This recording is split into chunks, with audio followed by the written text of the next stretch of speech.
Olá, focadinhos e focadões! Sou o professor Leonardo Vasconcelos, professor de Noções de Informática. Estamos aqui para mais um simulado focado do edital UFRJ. E eu trago para você nesse simulado diversas questões da banca PR4. Mas antes da gente começar nosso simulado, faz um favor aí. Já segue minhas redes sociais, @professor.leonardo Vasconcelos pelo Instagram. Então, bora lá a gente resolver diversas questões que podem cair no seu concurso público. Primeira questão, vou ficar aqui pequenininho, não, melhor sair de tela. Sérgio, técnico de manutenção da UFRJ, recebeu um pendrive na qual deveriam constar as plantas novas de ligação elétrica e hidráulica. Ao colocar o pendrive na interface USB do computador, constatou que existia apenas um arquivo chamado setup.bat e uma pasta chamada dados. Pensando em se tratar de um instalador normal, clicou 2 vezes no arquivo setup.bat. Seus arquivos na pasta Meus Documentos começaram a desaparecer um por um. Só então ele identificou que foi vítima de um vírus de computador. Considerando que Sérgio utiliza um computador com sistema operacional Windows 10 e não tem um software antivírus na sua máquina, assinale a alternativa que apresenta a atitude mais recomendada desse caso. Letra A. Desligar o computador através do menu Iniciar, remover o pendrive e iniciar o computador normalmente, pois o vírus foi contido sozinho. Letra B. Esperar o vírus terminar de agir, baixar um software antivírus, instalá-lo no seu computador para voltar a usar. Letra C. Comprar Bitcoin em uma blockchain, pois será preciso pagar o resgate dos dados quando os vírus terminarem de agir. Letra D. Desligar imediatamente o computador da tomada para reduzir os danos. Remover o pendrive da interface USB e comunicar o fato à equipe de segurança da informação. Letra E. Colocar imediatamente outro pendrive em uma interface USB disponível, copiar o mais rápido possível o arquivo setup.bat presente no primeiro pendrive para diminuir a ação do vírus. Nessa questão, a primeira coisa que você tem que saber é saber sobre vírus. Vírus é um programa que contamina outros programas e arquivos e causa o mal. Então, o vírus é um programa que o usuário precisa executar, foi o que ele falou ali, ele abriu o arquivo, clicou 2 vezes para tentar abrir o arquivo. E ele, nesse momento, começou a executar algo malicioso. E, nesse caso, ele tentou fazer o quê? Ele começou a excluir os arquivos que estão na pasta Meus Documentos. A primeira coisa que você tem que fazer quando tem um vírus na sua máquina, que você detecta, ainda mais desse tipo, é desligar o equipamento. Tira da rede, desliga na tomada, se for o caso. E o próximo passo é sempre avisar a equipe de TI, a equipe de segurança da informação, para que eles possam agir. Realmente, se fosse um vírus, um arquivo, ele poderia ter contaminado a área de boot, a área de inicialização. Então, se eu desligar na hora que eu religar, esse vírus poderia continuar a apagar meus arquivos. A melhor maneira é acionar o pessoal especializado em segurança da informação para que ele possa fazer o tratamento de incidente incidente nessa segurança da informação e diminuir os riscos que você pode ter dentro dele. Então, voltando aqui para a questão, o gabarito nesse caso vai ser a letra D de dado. Nesse caso é desligar imediatamente o computador da tomada para reduzir os danos, remover o pendrive da interface USB e comunicar o fato à equipe de segurança. Bora para a nossa segunda questão. Marque a alternativa que indica o sistema que controla o tráfego entre 2 ou mais redes e permite o isolamento de diferentes perímetros de segurança, como, por exemplo, a intranet e a internet, para evitar tráfegos indesejados no ambiente protegido. Letra A, gateway. Letra B, firewall. Letra C, roteador. Letra D, VPN. Ou letra E, antivírus. Aqui na questão, o que ele traz para você? Que controla o tráfego entre 2 ou mais redes. permitindo o isolamento da internet, por exemplo, com a intranet. Vamos ver a função de cada uma das alternativas. O gateway, tradução seria a porta, a via de entrada e saída, o portão de entrada e saída, é o local onde vai entrar e sair todos os dados da sua rede. Mas ele só é um portão que vai liberar os dados entrar e sair de uma intranet para uma internet. Esse gateway, ele não vai controlar o tráfego. Firewall, parede ou muro de fogo. Ele bloqueia acesso devido, fechando portas de acesso, bloqueando programas maliciosos, por exemplo, de entrar, acessos indevidos, ou bloqueando um tráfego indesejado. Ele pode filtrar o que pode entrar ou sair da sua rede. Ele vai ser uma parede, um muro, que vai, por exemplo, isolar a internet, que é a rede pública mundial de computadores, da intranet. Então, já posso marcar minha alternativa, letra Bravo. Roteador é um equipamento que vai interligar, interconectar redes distintas, fazendo a tradução do protocolo, por exemplo. Dentro do roteador, normalmente a gente tem firewall, gateway, DNS, DHCP e várias outras ferramentas, mas a função dele é calcular a melhor rota, o melhor caminho, aquele que leva menos tempo da rede de origem para a rede de destino.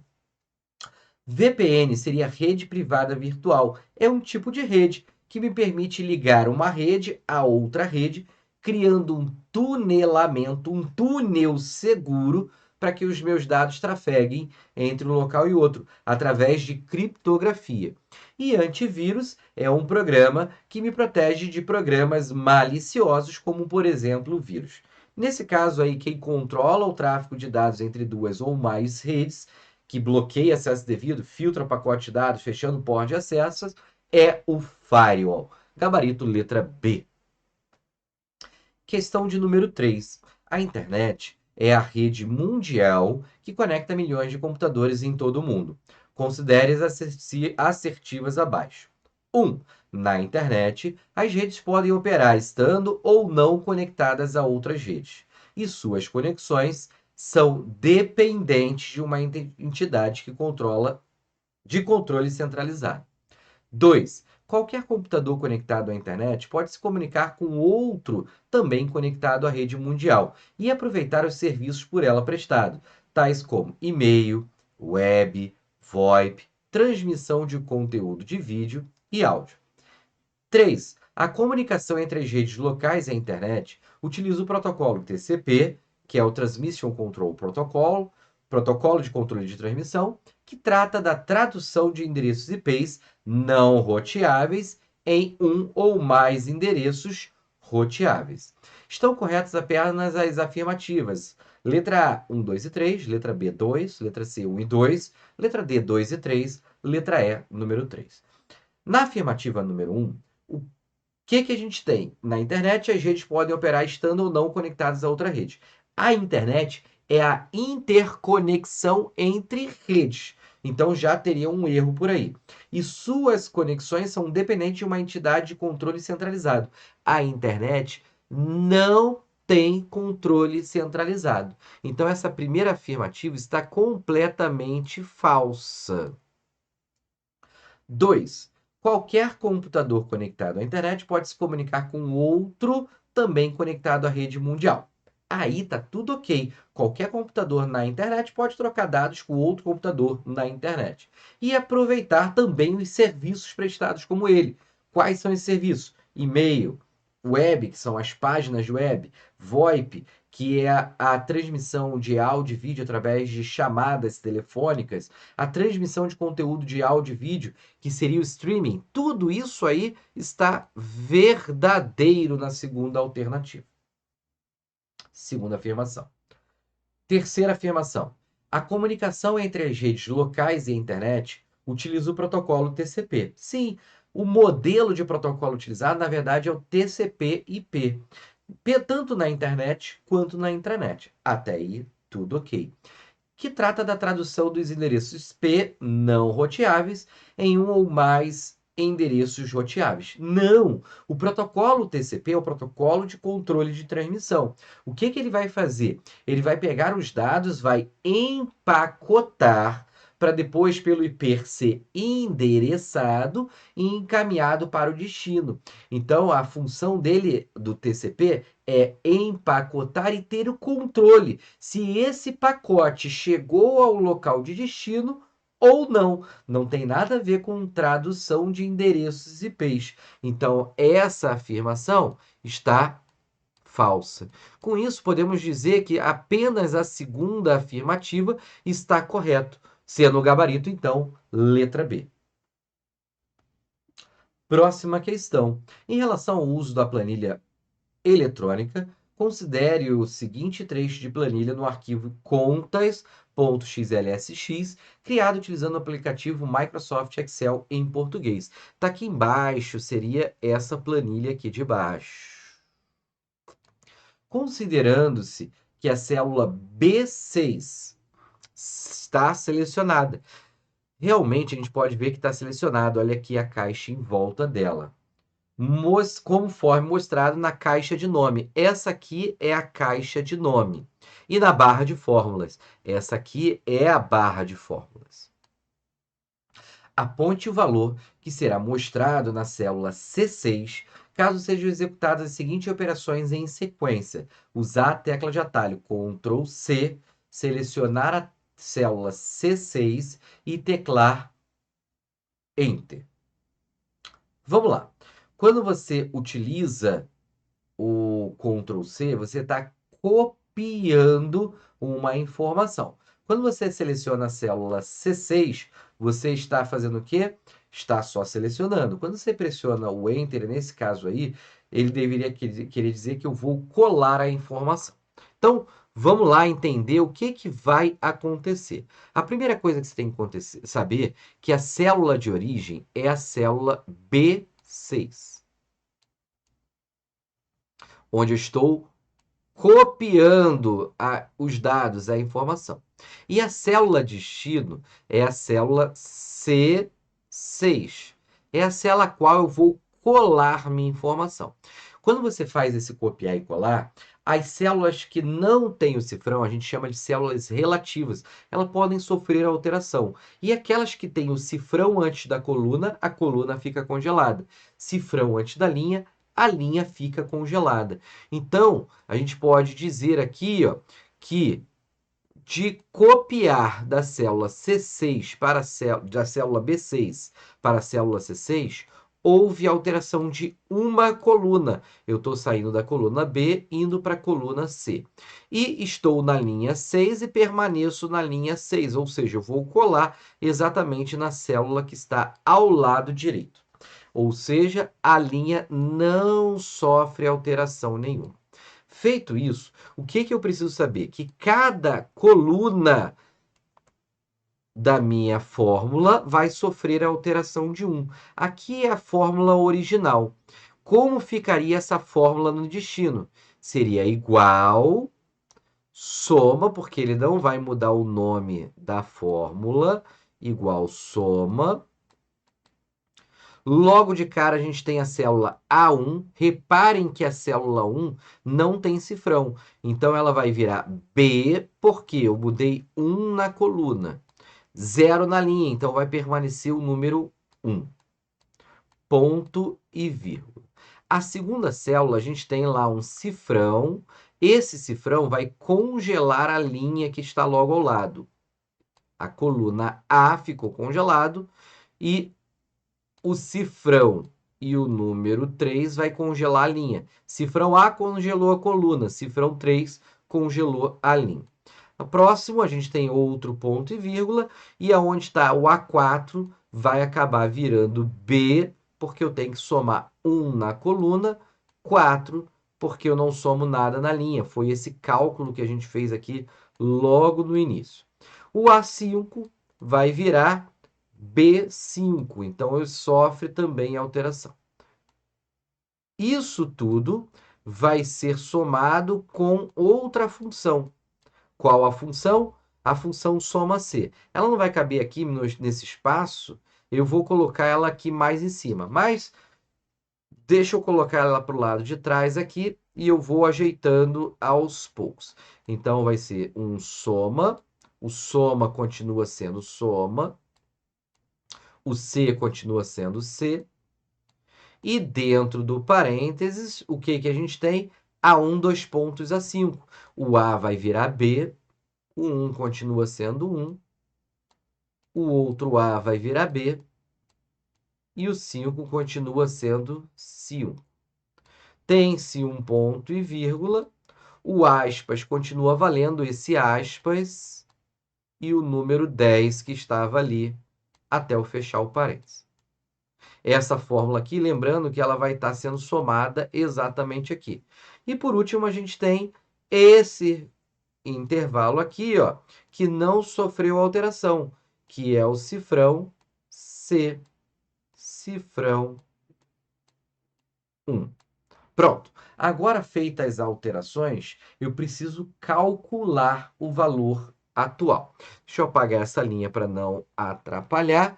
Vou fazer o cálculo dessa primeira função. Essa função aqui é uma função de soma, onde ele vai estar somando as células que estão ali dentro. Ele vai somar que célula? A célula B1, que é esse número daqui, mais a célula A3. Nesse caso, a gente não vai usar o cifrão é só na hora de copiar e colar. Depois, a gente vai usar a célula B4. E, por último, vamos usar a célula B5. Então, esses valores marcados agora serão somados. Vou fazer uma soma aqui rápido. 10 mais 13 dá 23, mais 3, 26, mais 15, 41. Então, essa primeira soma inteira, ela vai valer 41. Isso tudo, essa primeira soma daqui, vale 41. Logo depois, a gente tem o sinal de mais, como a gente pode ver na fórmula, e vai ter essa outra função, que é a função soma C. A função soma C, como ela funciona? Deixa eu sair da frente, que eu acho que eu estou atrapalhando vocês. A função soma C, ela vai somar se o critério for atendido. Então, a função soma C é para somar se o critério for atendido. E qual é o local que ele vai somar? De B1, 2 pontos B5. B1 está aqui, B5 está aqui. Como a gente tem o 2 pontos, é esse conjunto de células. Vai somar todo esse conjunto? Não, eu acabei esquecendo de colocar aqui, ó. Ele vai somar todas as células que forem maior que 10. Maior que 10. Então, o 10 ele não soma, o 4 ele não soma, ele vai somar esse 18, o 3 ele não soma e ele vai somar esse 15. Então, só vai somar o 15 e o 18. Somando esses dois números, a gente encontra quem? 33. O próximo item é o menos o C1. Quem é C1? C1 é esse número 14. Então, a gente tem aqui, ó, simplesmente menos 14. Agora, eu já posso resolver essa segunda parte. Primeiro, eu resolvi todos os pedacinhos da fórmula e agora eu posso simplesmente fazer essa conta. Fazendo a soma, 41 mais 33, encontraria 74 menos o 14 que a gente tinha lá. Então, eu vou encontrar que meu número final, ele vale 60. Gabarito, então, da questão vai ser a letra A. Por que a letra A, professor? Não entendi. O primeiro passo, eu peguei essa fórmula e vi que da origem, que era o B6, para o destino, eu tenho que somar 1 na coluna. Então, aqui onde era A, vai virar B. Aqui onde era A, vai virar B. E aqui onde é A, também vira B. Aqui onde é A, vira B. e aqui onde era A, vira B. Mas, professor, sempre vai virar B? Não, eu peguei o A e somei mais 1, por isso que ele virou B. O número não mudou. Por que não mudou o número? Porque eu continuei de 6 para 6. E essa célula aqui, por que não mudou? Porque quem tem cifrão na frente não muda. Então, o primeiro passo foi mudar. Depois foi calcular. Lembrando que o ponto e vírgula numa função é lido como E, e o dois pontos numa função, ele pode ser lido como até. Vai de uma célula até outra célula. Então, o gabarito da questão, voltando aí, fazendo todas as contas, você vai encontrar 60. Após a invasão de um sistema, verificou-se que outras máquinas na rede foram rapidamente contaminadas por um malware, sem que houvesse qualquer ação do usuário local para que isso acontecesse. Aparentemente, os dados do usuário não foram afetados. Nesse caso, esse malware poderia ser classificado como letra A, vírus, B, worm, C, cavalo de Troia, D, backdoor ou E, ransomware. Vamos entender a questão. É um malware, programa malicioso. Nesse caso, todos os itens são programas maliciosos. Ele diz que sem que houvesse qualquer ação do usuário local. O vírus, para contaminar a máquina, precisa que o usuário abra, execute o vírus. Então, eu já descarto ela. O vírus ele precisa ser aberto, executado para contaminar outros programas e arquivos e causar o mal. Diferente do worm. O worm ele explora vulnerabilidades, falha na segurança, se injeta, se copia para a máquina, se auto-executa, causando algo malicioso. Pode ser qualquer coisa. Pode ser aqui, ó. Não houve ação do usuário e aparentemente os dados não foram afetados. O worm não necessariamente vai afetar os dados. Presta atenção. O cavalo de Troia, ele precisa que o usuário execute. É um programa aparentemente inofensivo, mas quando executa, sem o conhecimento do usuário, ele causa o mal. Então já descarto também cavalo de Troia. O backdoor é um programa que é instalado por um invasor. Uma vez que ele invada o computador, ele executa esse backdoor para mudar os serviços e criar uma maneira dele retornar ao seu computador. Então, ele precisa que o atacante na máquina local execute esse backdoor. Então, vou descartar ele também.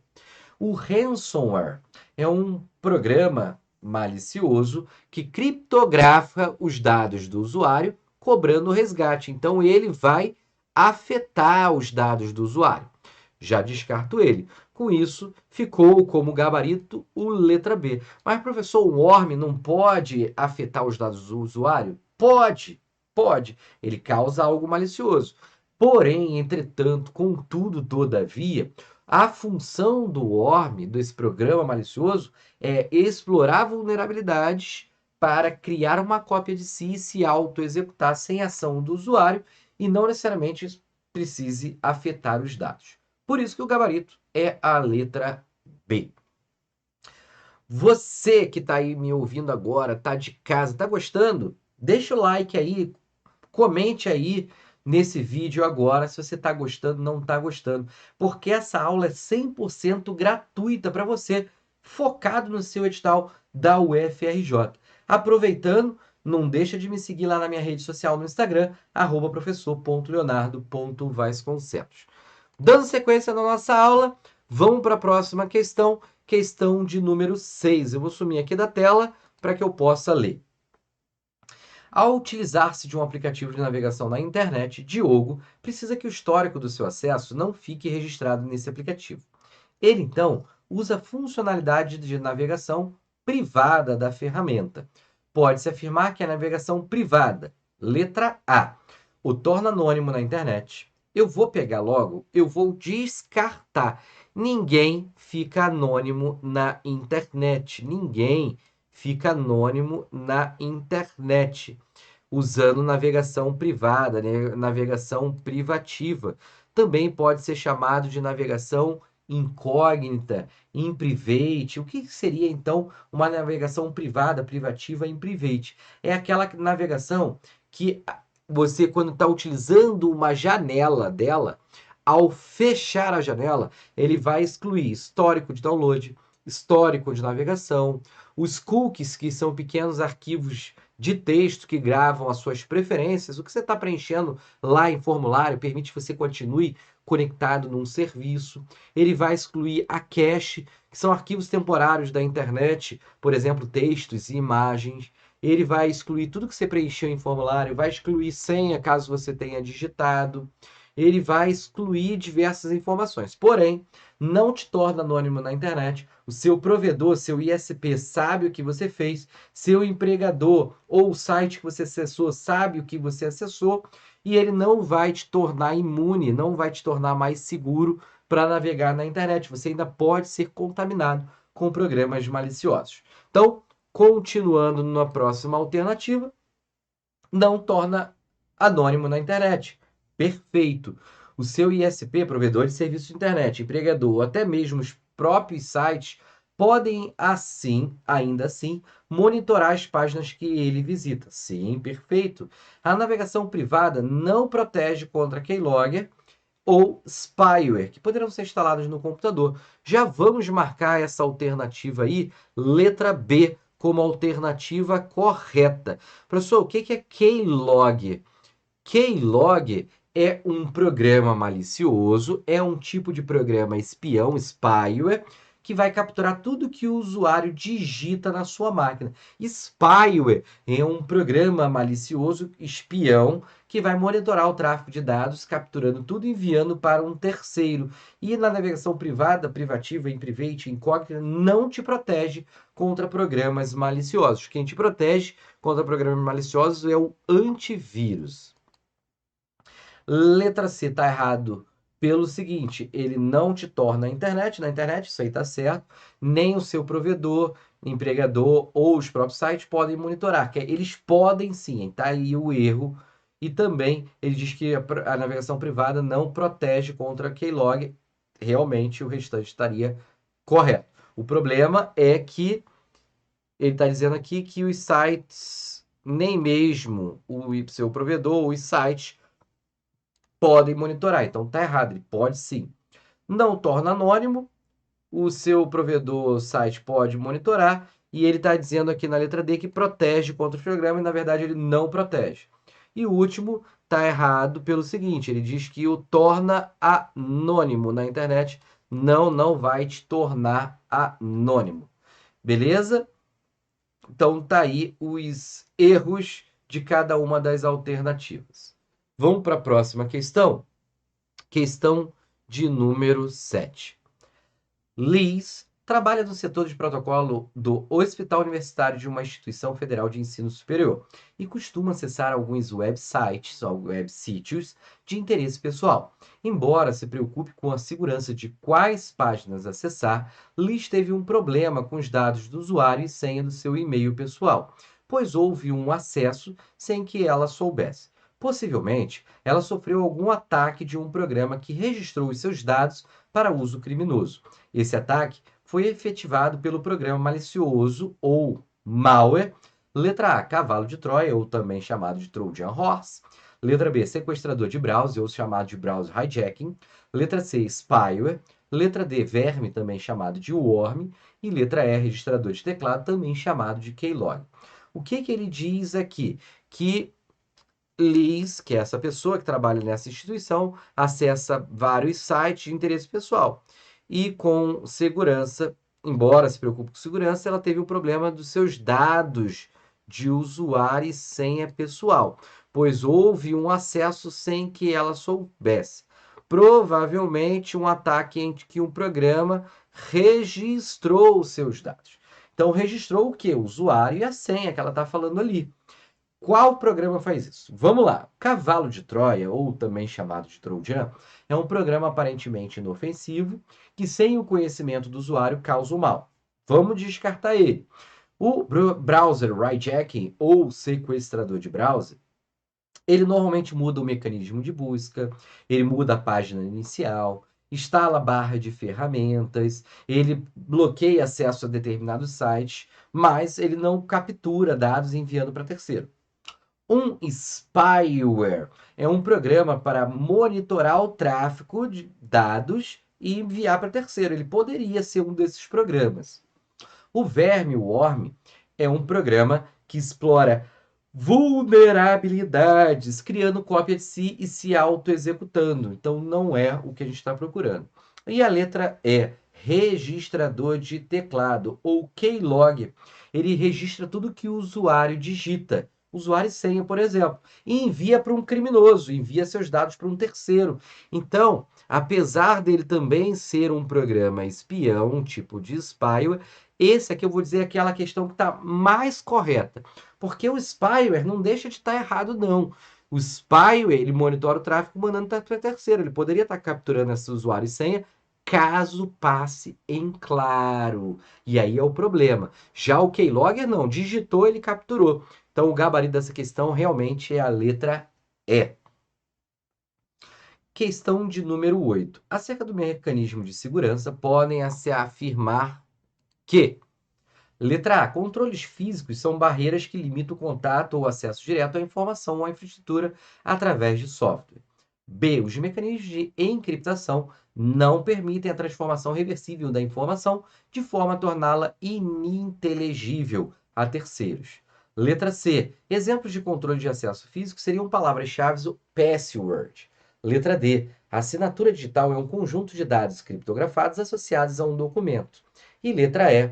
Um antivírus instalado corretamente dificulta o acesso físico ao sistema operacional. Ele quer saber qual afirmativa está correta. Controle físico são realmente barreiras que limitam o contato, o acesso direto à informação, mas não tem nada a ver com infraestrutura de software. Software são programas. Imagine, um programa vai barrar fisicamente. Não. Quem controla controles físicos são trancas, são biometria, são chaves, são uma pessoa parada lá na porta proibindo a entrada. Isso são controles físicos.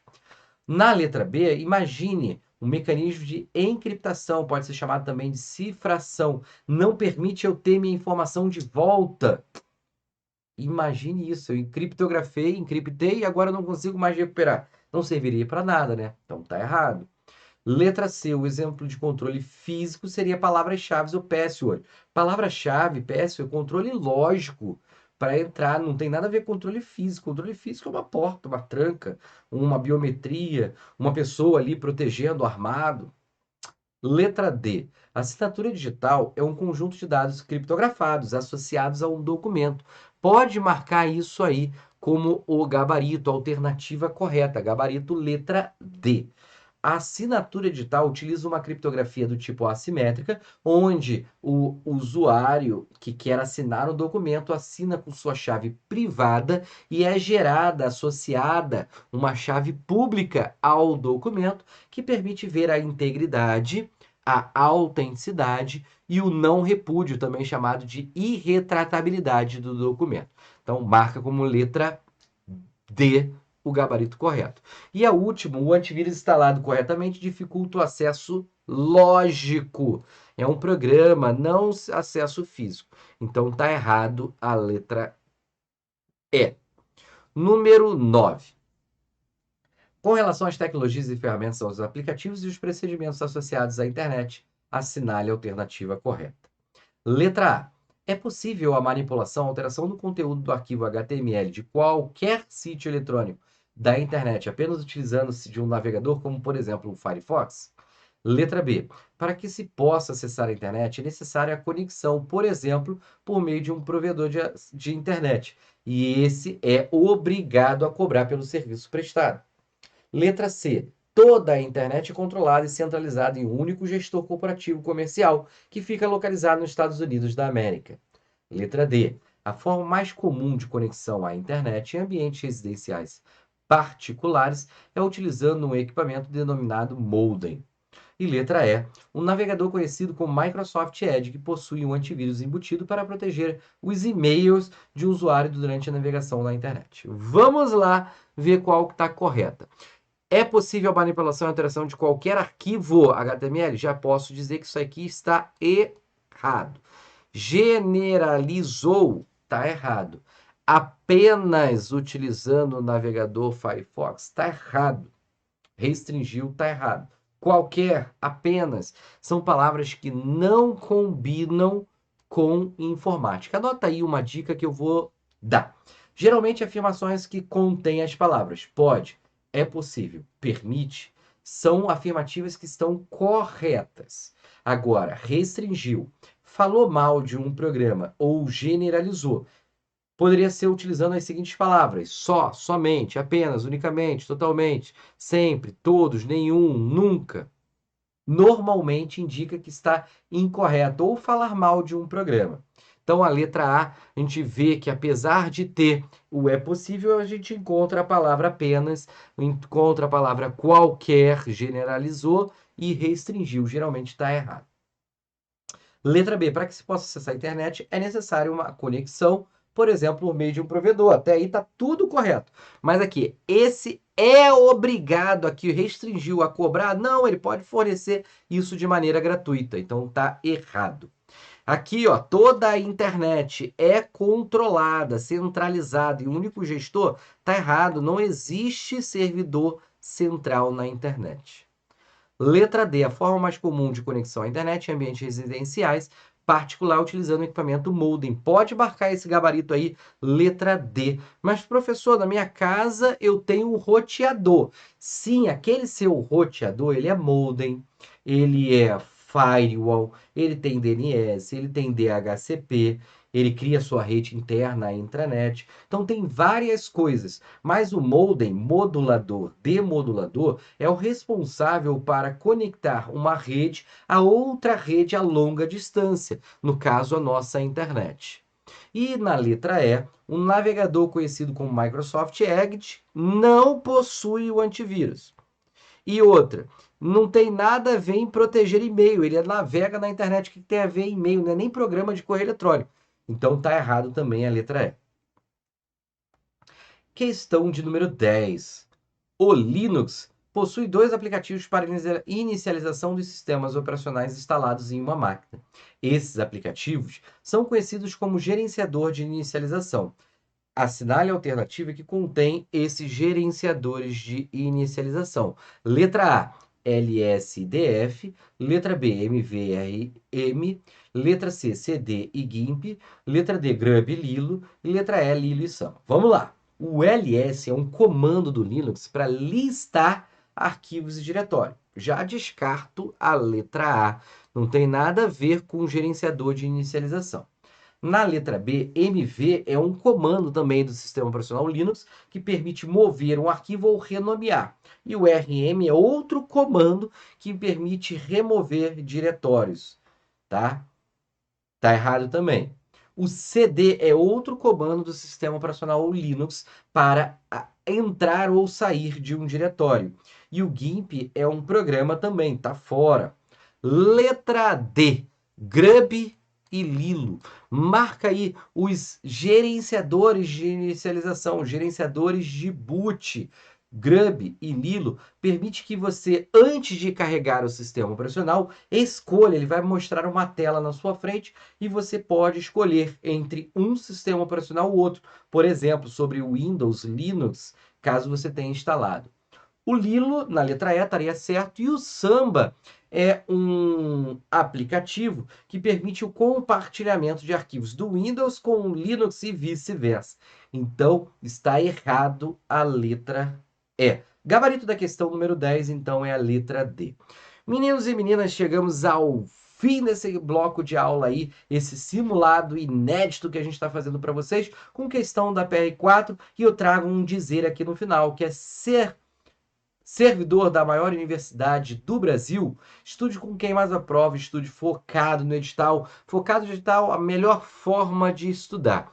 Espero que vocês tenham gostado dessa aula, que tenham tirado várias dúvidas e eu deixo aberto para vocês. Caso vocês queiram, vocês podem ir lá no meu Instagram, vou colocar de novo aqui na tela para que vocês possam ver, é o @professor.leonardo.vasconcelos, pode mandar mensagem, eu respondo a todos, e eu quero saber um pouquinho mais da sua história com o concurso público. Então, passou no concurso público? Manda mensagem aí pra gente, para que eu possa acompanhar vocês. Um beijo, abraço para vocês, fique com Deus e nos encontramos numa próxima aula, um próximo simulado. Nossos cursos já estão abertos para venda. Nosso curso é completaço, videoaulas, questões resolvidas, tem apostila, tem um monte de coisa. Entra no site agora, focadonedital.com.br, para saber mais sobre este curso. Fui!